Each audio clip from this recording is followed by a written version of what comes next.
Hello, this is a short video about the importance of your LinkedIn page.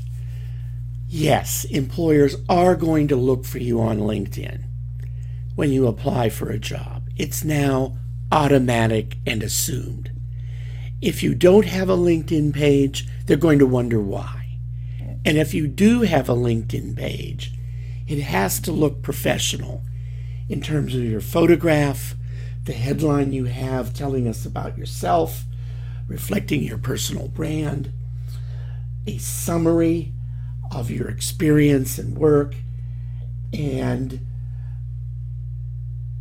taking from your resume the specific skills you can bring to a job.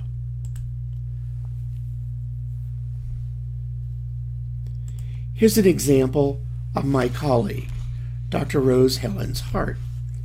Notice a professional photograph, and it's quite nice how she had that put in behind her. It says right away, it tells you right away her professional brand, what she's doing.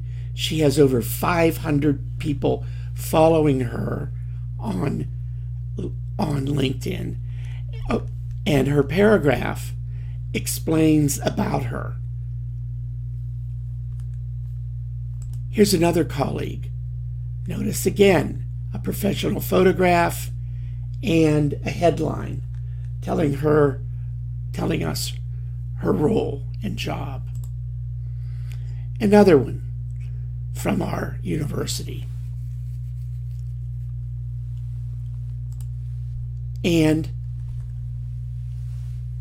Dr. Leanne Brown, she's listing all her degrees and her membership in professional organizations. She unfortunately is leaving us to join Sunflower Electric Company here in Hayes. I hope this has given you some insight into what a professional page would look like.